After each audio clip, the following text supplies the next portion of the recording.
Here we are, right in front of a Kong Dong restaurant. You can't make that up.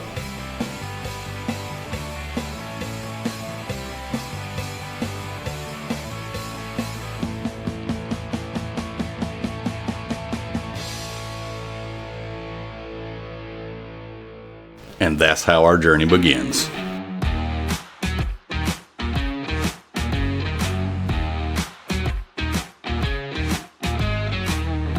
After a few quick photos, it was time to hit the road.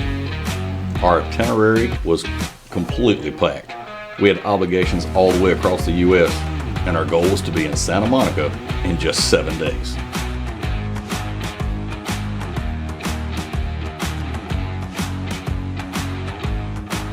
First on the list was the Big Bean, better known as Cloud Gate. It's the centerpiece of Granger Plaza at the Millennium Park and was unveiled in 2004.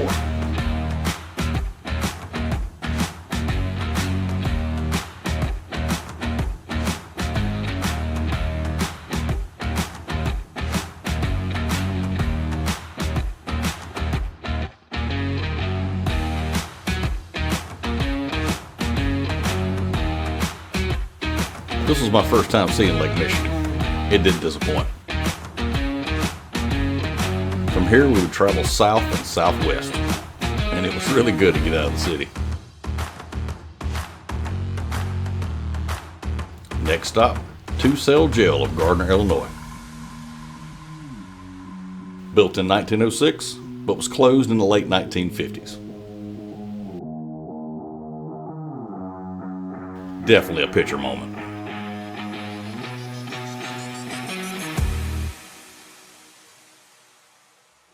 After Poston Bell, we jumped back on Route 66. So many places to see, you just can't see them all. Old Shell Station.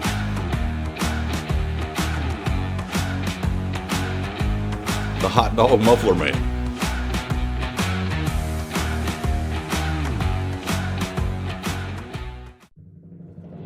Oak Ridge Cemetery in Springfield, Illinois. This was a must stop for me. This is the second most visited cemetery in the U.S., only after Arlington National Cemetery in Washington, D.C. They often exceed 300,000 visitors per year.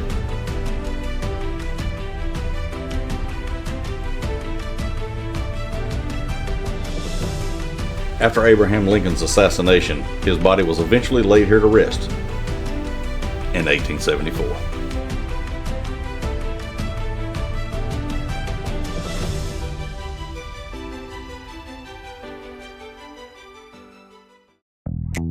There was only one reason why I was going to stop here.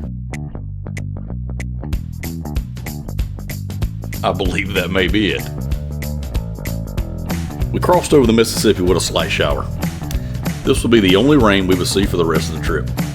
It's hard to believe that I would cross the country twice, and this would be the only rain I would see. You can ask any of my friends, when you ride with me, we're always going to get rained on. That's why they call it waning instead of raining. Gateway Arch of St. Louis. It was completed in 1965, and it's 630 feet. It's the tallest construction monument in the country. Day 5. Uranus Fudge Factory. Leave your modesty at the door, and according to them, this is where nostalgia, laughter, and a little bit of mischief comes together under one roof.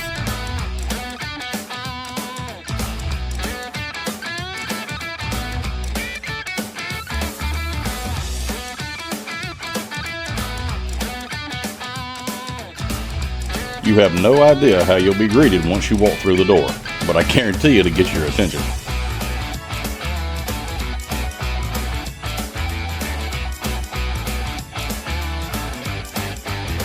If you want a unique experience and a unique t-shirt, this is your stop.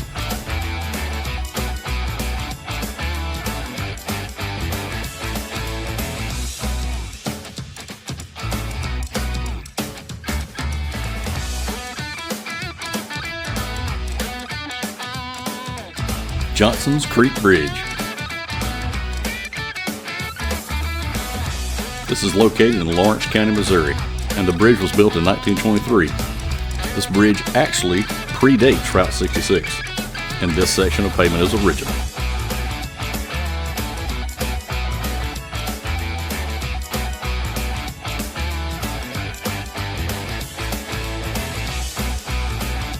Here is Spencer Garage and Service Station.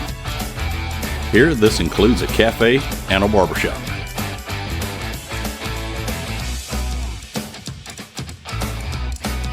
On to Kansas and Galena Springs. You can see this is where Disney got its idea for cars.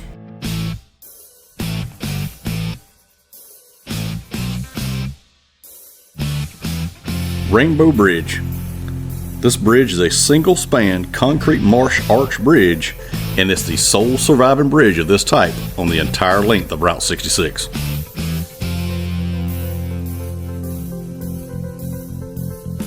Only 13 miles of 66 runs through Kansas, but there's still plenty to see and plenty of history.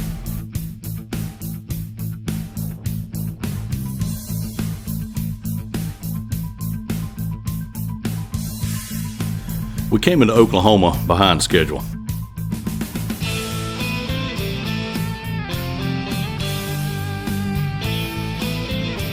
But what a beautiful sunset. I really thought Jeff was just going to keep riding away.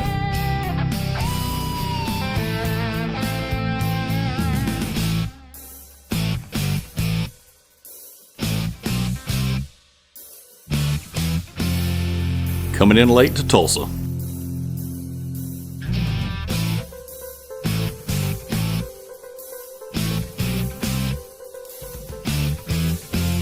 After a lot of miles and a long day, we had been using KOAs across the country. Tonight we elected for a Holiday Inn.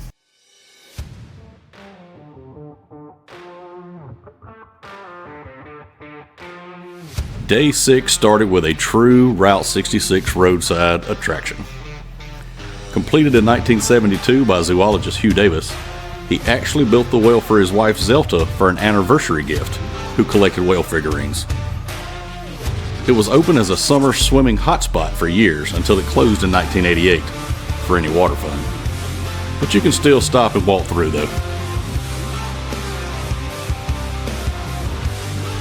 The 11th Street Bridge in Tulsa, built in 1916 over the Arkansas River.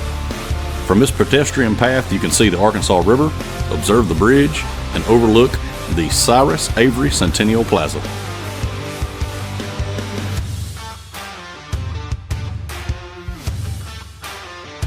This place just caught my eye. You can tell they are dedicated to keeping Route 66 alive and well in Oklahoma. It was closed, but the inside of the lobby looked amazing.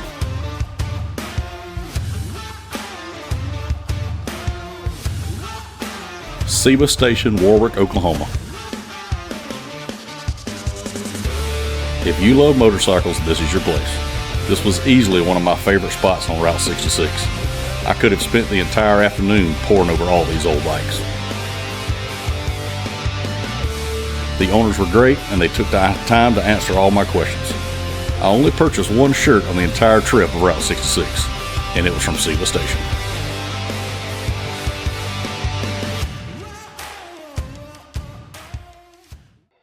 I love Original 66. It just feels iconic.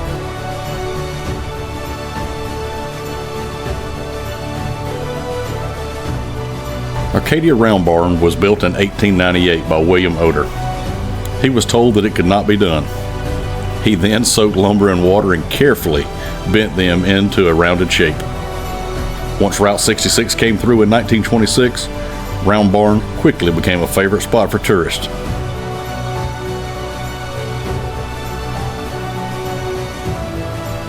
And right down the road is Pops.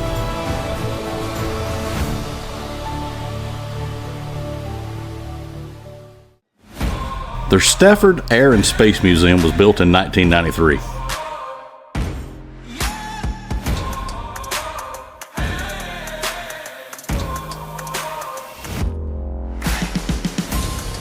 Not only was Jeff a USMC vet, he also served in the Air Force. He was naturally drawn to this place.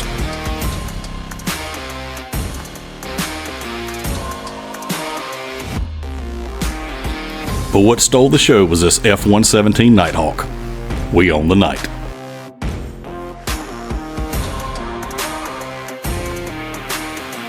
And had to get a big steak at the Big Texan.